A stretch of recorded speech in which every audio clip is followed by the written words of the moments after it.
ഇന്ന് രാവിലെ ഇല്ലുവിൻ്റെ കുളിപ്പിക്കലും ഫുഡ് കൊടുക്കലും ഉറക്കലും ഒക്കെ കഴിഞ്ഞ് വന്നപ്പോൾ അടുക്കളയിൽ വന്നപ്പോൾ ഞാൻ കണ്ട കാഴ്ചയാണ് കേട്ടോ അത്.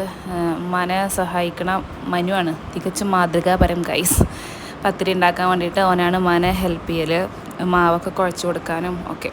അപ്പം തൊട്ടപ്പുറത്ത് തന്നെ ഒക്കെ മേൽനോട്ടം വഹിച്ചുകൊണ്ടിരിക്കുന്ന ഷാമോനും ഉണ്ട് കേട്ടോ. അപ്പോൾ ഓരോ ഓരോ പണിയെടുക്കുന്നുണ്ട്.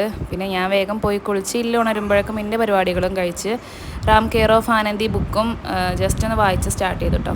ഇവിടെ വന്നാൽ പിന്നെ ഇഷ അല്ലെങ്കിൽ ബേബിക്ക് ഭയങ്കര ബോറടിയാണ്. ഓള് ഫോണും ഒക്കെ കണ്ടിരിക്കല പരിപാടി. അപ്പോൾ ഓളെ എൻ്റർടൈൻ ചെയ്യിക്കാൻ വേണ്ടിയിട്ട് ഷാമോനും ഞങ്ങളൊക്കെ കൂടെ യുവനോ ഗെയിം കളിച്ചു. അതിൽ വിജയശ്രീ ലാളിതനായിരിക്കുന്ന ഷാമോനെയാണ് നിങ്ങൾ കണ്ടത്. ലുഡോ കളിച്ചു അങ്ങനെ. അപ്പോൾ അങ്ങനെ വൈകുന്നേരത്തെ നോമ്പ് തുറയും കഴിഞ്ഞിട്ടോ. എണ്ണക്കടിയായിട്ട് അമ്മ മുട്ട ബജിയും പഴംപൊരിയാണ് ഉണ്ടാക്കിയിട്ടുണ്ടായിരുന്നത്. അങ്ങനെ നോമ്പ് തുറയൊക്കെ കഴിഞ്ഞ് കുറച്ച് കഴിഞ്ഞപ്പോൾ കുഞ്ചും എത്തിയിട്ടുണ്ട്. പിന്നെ ഞങ്ങൾ കുറച്ചുകൂടെയൊക്കെ അങ്ങനെ സംസാരിച്ചിരുന്നു.